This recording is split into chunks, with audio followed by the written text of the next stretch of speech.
Yo guys, what's going on? This is Yorkie Man here, back with another episode of Bringing Back Bolton. In this episode, we have done pre-season. We've done another 3 months of this season, so we've got 3 months of game time. It was a little bit congested again, but I feel like we've got an all-round better balanced squad this season. We have a new tactic to go through that a fellow content creator has let me use. He's had great success with it, and we've been using it to test it out to see if it's any good for you guys. And yeah, it's been pretty successful. I'm not going to lie. We're going to go through that as well, and two different variations of how to play it. One against like big teams, one against small teams, and yeah, there's tons of transfers, so let's just go straight into the transfers. That's the best place to start, right? As you can see here, you could already see on this squad, I'm trying to find a screen to start the episodes on. I don't have one yet, so we're working on some graphical stuff in the background. The channel's going to be getting a mini overhaul as we move forward, and so is the Twitch channel. I'm working with different graphic designers at the moment for different stuff, so big things coming, hopefully.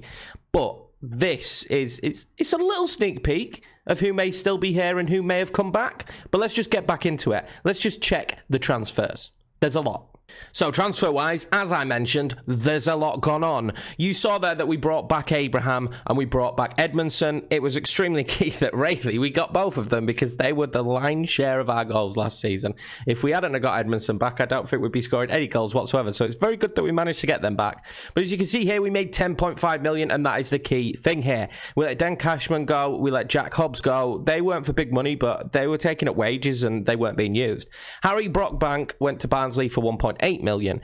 Some of the fees I got here I'm not happy with, I've got to be honest with you, but some of the guys were in the last year. This would have been their last year of contract, and we needed to make some money. You guys know we needed to make some money. So there's a reason why some of these deals have been forced through for either just their actual player value instead of really market value, which we probably should have got more for. But unfortunately, it looks like teams preyed on our financial position and twisted my arm and forced me into some of the decisions that we had to make. You already knew about Zuma leaving. Remy Matthews went for 1.1 million. A couple of players out there on loan, some youngsters. But the big one, the key one financially for us, the key one to bring money back to Bolton, because we need the money. We need all the money.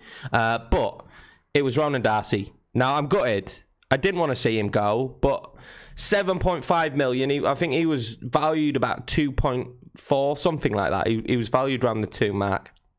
I feel like in a couple of seasons we'd have got way more for him. He's like a 20, 30, at least a 30 million pound player, really. His progression has been unreal. He's superb. He was absolutely fantastic for us. And he's gone to Derby. He's having a great time with Derby in their promotion year back into the Championship. So it was a shame, but they coughed up 7.5 million, eventually rising to 9. And, you know, there's not much I could do about that. That literally fixed our whole financial situation. Just selling Ronan Darcy fixed our whole financial situation, which has really allowed us to sign the players we've signed now. But let's look at that financial situation. Let's look at those finances and see what's changed. There's been some change, obviously. We've made some money, and it's nice to see where we're at the moment. So, guys, this is how the finances are sitting. For once, we are in the white. It is very good to see. We are in a good position. We are within our wage budget for once. And yeah, we've got some money in the bank. Now, I'm not a fool. This lasts for this season. I brought enough money in to give us a season and a little bit.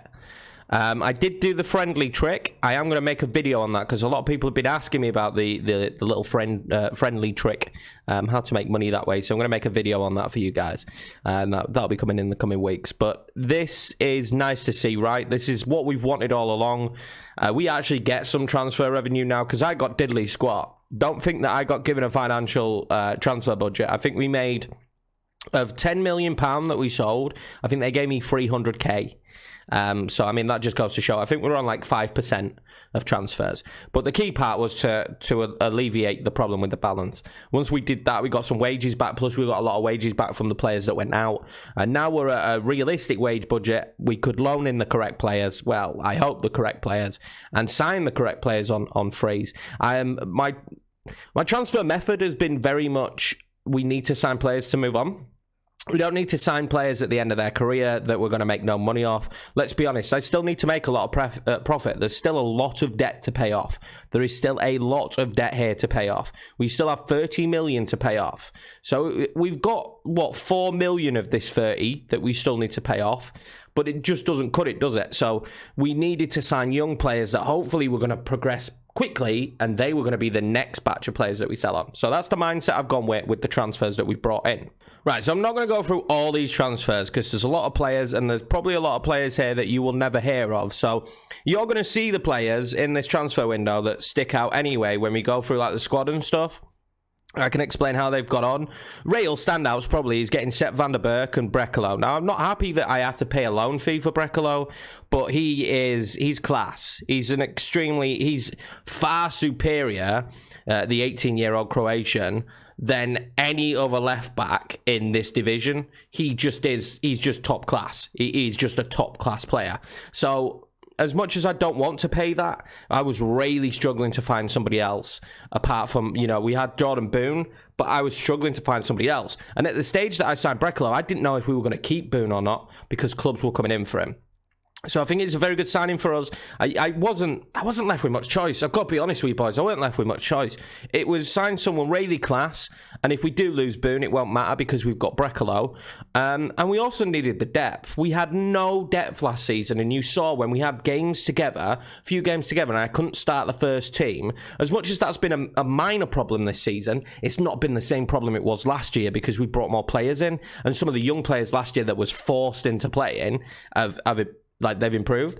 So it's not as big of an issue this year. It's still a problem, but it's not as big of an issue. And having two great left backs, and Jordan Boone actually, realistically, is a centre-back.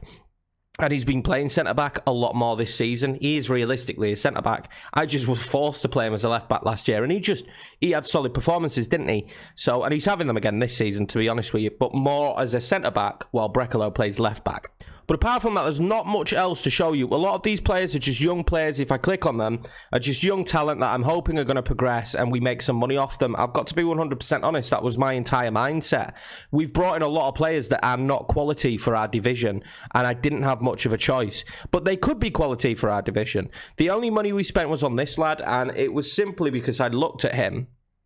I looked at his attributes, and I thought, if he has a good run in the team and he gets game time and we play him a bit this season, with his heading already at 14, his tackling at 14 and his marking at 13, his positioning at 13, he's a very good player, actually. He is a very good player. He's fairly tall. He's got decent jumping reach, so he's not going to get beaten. And he's got okay pace for this level. So I was just instantly gravitated towards him and thought, this could be someone that in 2 seasons' time at the age of 21 is maybe worth a little bit of cash. Or if not, will be a first-team player for the club. So that's why we've gone in for him, because really my starting centre-backs this season are Delaney, who's getting on a little bit. He's okay. He's an average player. And Sepp van der Berg, who's probably not going to be here next season. Let's be honest. I was really impressed that we managed to get Sepp on loan from Liverpool.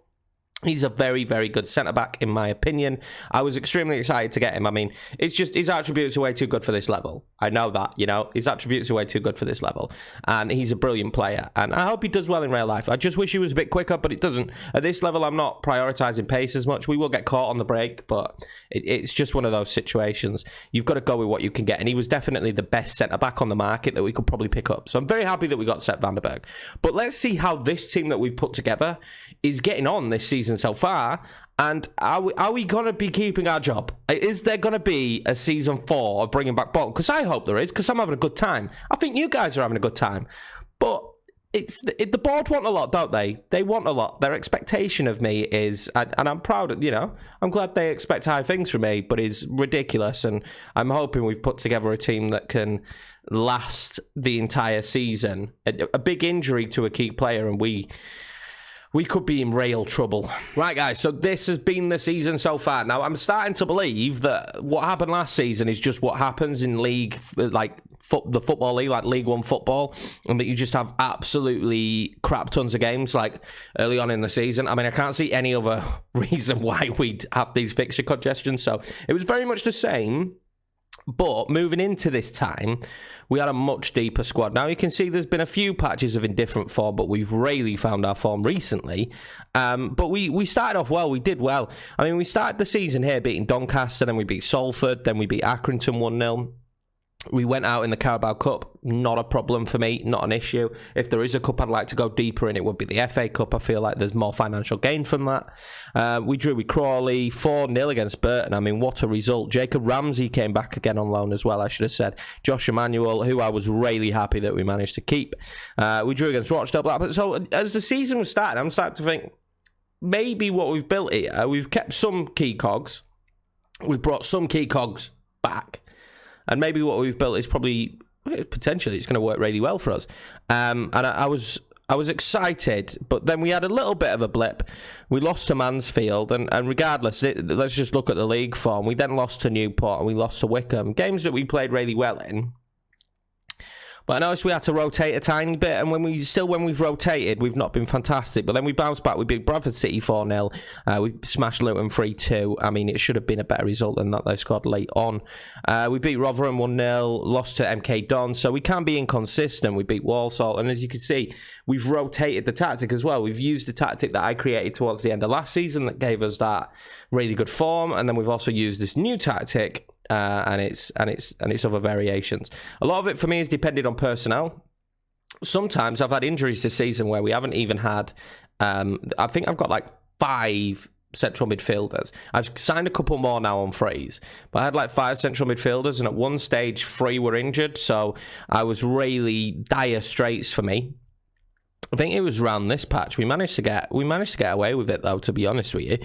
We beat Shrewsbury 4-0, decent result. Jordan Boone scoring as well, which is fantastic. Scunthorpe 3-1, but then surprisingly went and lost to Wimbledon 3-0. They absolutely destroyed us, and Georgian Tep is still in this league, and I don't know what happened to him, and this is nothing against Wimbledon, but I just don't know what happened to him that he's in League One football. Like, he's just, I mean, even his attributes scream out, you are not a League One player. And he causes so many problems. I'm not surprised they're paying him the money they're paying at this level, because he just causes problems, and I just can't deal with him. Whenever we play against Wimbledon, it's going to be my bogey side as long as he's in their team.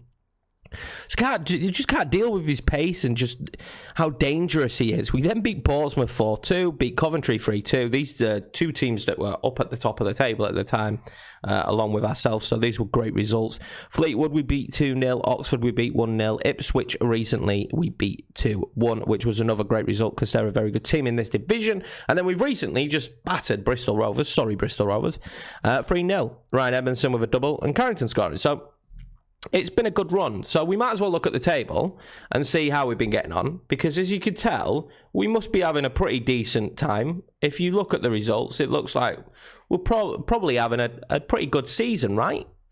And yes, we are. We're top of the league, 3 points clear top, and 7 points clear from third. So we're 7 points clear in the automatic promotion places.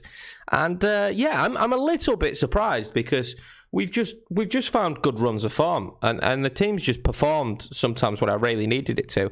There was a stage where we dropped down to 7th, when we had that little run of defeats. And I watched the way we played, and we played well, so I kind of felt like as long as we had everyone fit, and we were struggling with injuries, we have had some injury issues, and again, fitness issues. So some games we've not been as strong as others, but we've managed to just pick up good runs, just good runs of form. And as you can see, we've probably scored the most in the league. Yeah, we've scored the most in the league with 45 goals, and only conceded 21. So we're doing really, really well. I'm like, I can't really believe it, to be honest with you, that I'm bringing this first update and we're sat top of the league. Because as you've noticed, like in the last 2 seasons, our early season form, like that first episode's not been a fun one to bring, because our early season form's not usually been too good, certainly not been fantastic. And but this time around it has. The team's gelled really quickly, which is a surprise. And some of the players that have like I say, that have stayed around, that haven't been moved on, have done really well. Edmondson again is he's just a cheat code at this level. I'm intrigued to see if we can loan him again. If we do get, well, we need Championship football, but if we get Championship football, if we can loan him again and see how he gets on in the Championship. But as you can see, he's the top average rating. He's the top goal scorer. And Josh Emmanuel is the third highest average rating. We have the top clean sheets now with a new goalkeeper. I should have pointed out that we did sign Wayne Hennessy as our goalkeeper. Obviously, we lost Vickers. Now, a huge part of me wanted to just play the youngsters this season. But I looked at them attribute-wise, and I thought, this is risky, because we could end up losing games just because of poor goalkeeping. Now, whether my scouting team or my staff rate Wayne Hennessy or not, he is a solid goalkeeper. And if you look at his attributes, he's certainly a solid goalkeeper at this level. I don't know why they don't think he's good for this level. I think it's a little bit stupid. It says he's Vanarama National, which is just, if this is a Vanarama National quality goalkeeper, then I don't know. It just seems ridiculous.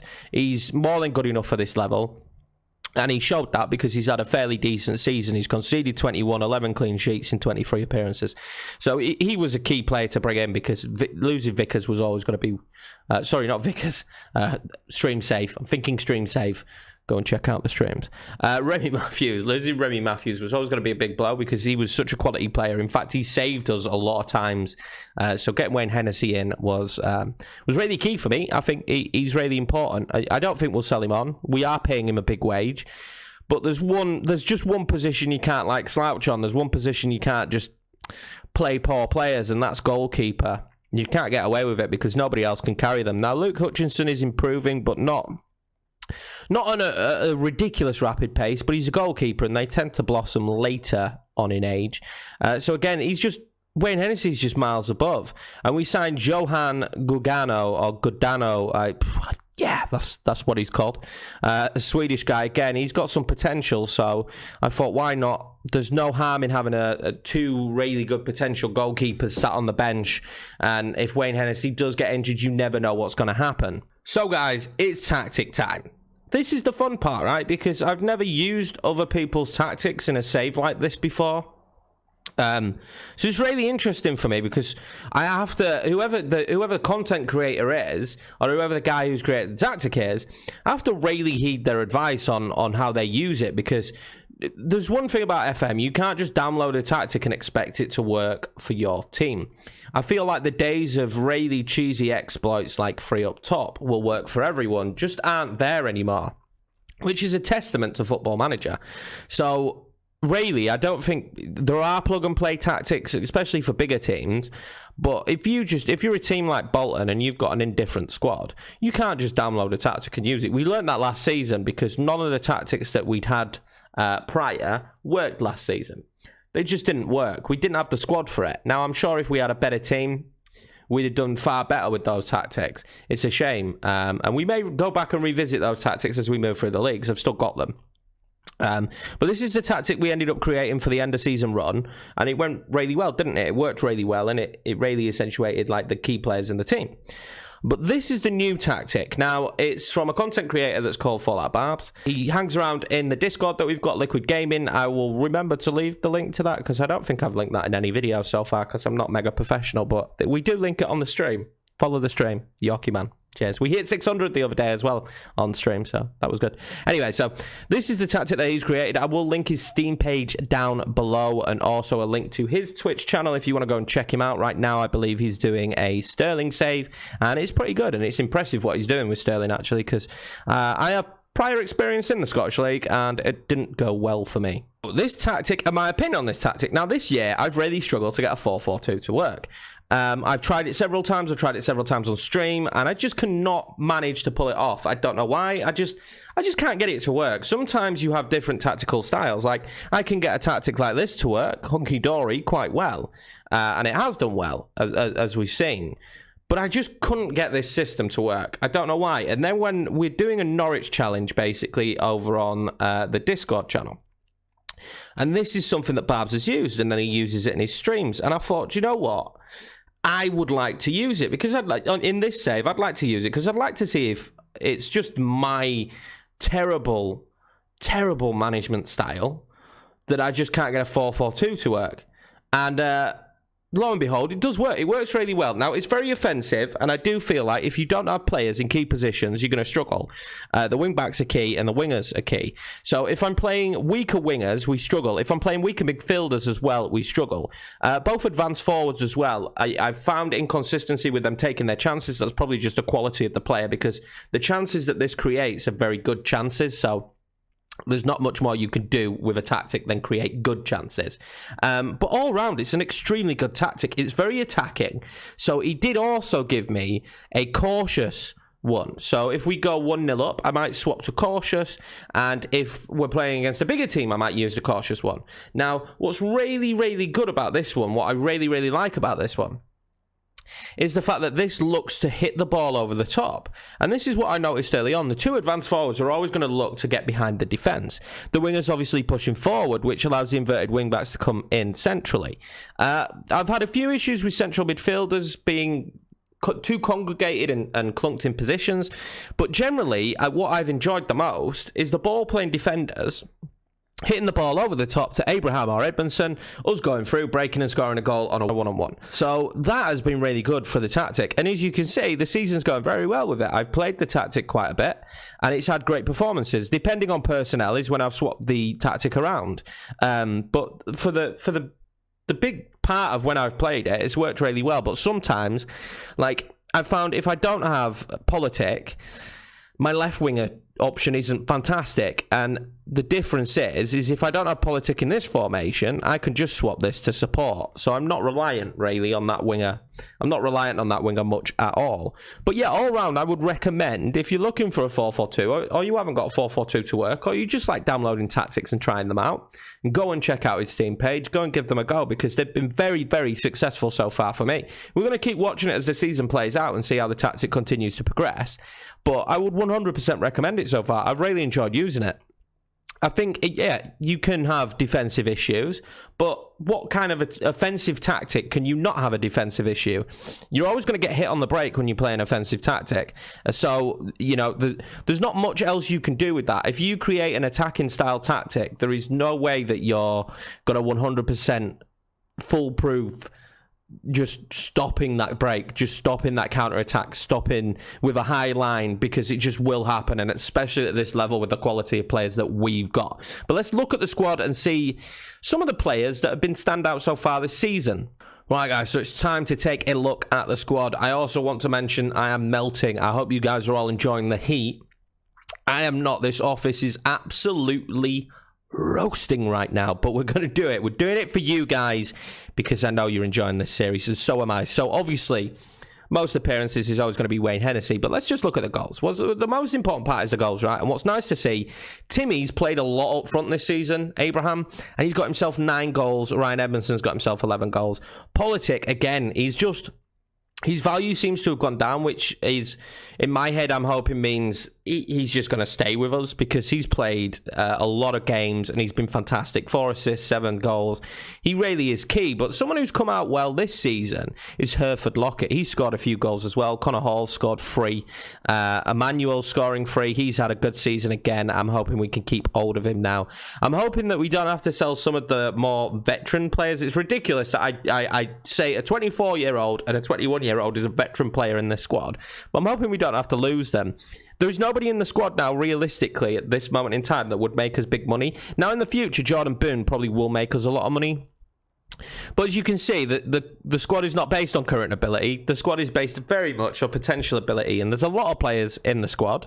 I'm not going to lie, it's a big squad. But there's a reason it's a big squad. It's because we've taken the punt. We've taken the punt. I love to say that. We've taken a punt on a ton of players.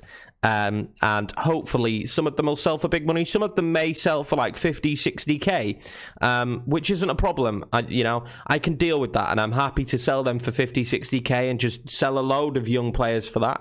But I'm hoping players like Asarin will improve a little bit this season. Bennett's actually come in and been really good. We signed Bennett. He's come in and been very decent. I've enjoyed using him. He's a decent winger. Sometimes he gets left out on his own there, though, depending on who's playing at right back with him sometimes could be an issue. If Emmanuel's on there with him, he plays really well. If not, then he has some issues. Sonny Graham as well, another player who I'm hoping will continue to progress. He's valued at 700k now. He's someone who probably will move on for big money at some point. Hopefully not next season, but we're running out of options here. We're running out of options of players that are going to make us money next season. A player like Connor Stanley who's coming actually, who is superb. He's not valued highly, but he's been very good for us. Callum Richards been fairly decent. But as you can tell, again, it's just that same old scenario. It was a very young squad, and I'm just trying to get the best out of them. I genuinely think when I look at the squad, if we get promoted to the Championship, which we need to do, it's going to be a horrendous season. We're just going to have to pray to survive, because it's not good, is it? You just look at the squad, it's not a good squad. It's just a bunch of young players that we're taking chances on, and that's not going to change. That transfer style is going to be our style now, probably for, well, until the debt's gone. That is going to be our transfer style. The debt will literally disappear if we do make it to the Premiership, but this team isn't even going to make a dent in the Championship. So I am very nervous upon promotion. What's going to happen? What we're going to do? It's a little bit worrying. Right, guys, well, that's going to be it for this episode of Bringing Back Bolton. I hope you've enjoyed it. I've managed to talk on for quite a while today. I had a lot to talk about, though. I've really enjoyed pre-season. I just enjoy this save because of how difficult it is, and having to take a different mindset. I've never really had to do that on FM. You've got to take a complete different mindset. I'm looking at players as figures. I'm looking at players as how much money can I get for you in a couple of seasons, and you, how much money can I get for you? And that's literally how I'm having to play the game, because I know realistically in my head in the next pre-season, unless things change massively from getting promotion to the Championship, I need to find another £5 million worth of sale to keep the club balanced and to keep the board allowing me to make signings, basically, because if we go so far into the red, they strip back the wage budget. So that's literally the way I'm looking at it. I'm looking at players and thinking, when they perform well, right, so how much money do I reckon I can get for this player? And it's an interesting way to play FM. I've never played it that way. If you guys are doing a Bolton save as well alongside this, I would love to see how you are getting on. I really do enjoy seeing other people's saves. I will try and remember to link the Discord. I'm dreadful at it, but if not, hit me up on Twitter, tag me in your posts. I'd be excited to see how other people are getting on. But anyway, that's going to be it for this episode, guys. I appreciate all the support. I hope you're all well and not melting in this weather. If you're at work, I hope you're having a good day. And I will see you for the next part of Bringing Back Bolton, where hopefully we just keep on going. We keep the form going. It will have been January as well, so touch wood, we don't lose any key players, and I don't really think we'll do any business. Personally, I don't plan on bringing anyone in unless we lose players in January. So take care, guys.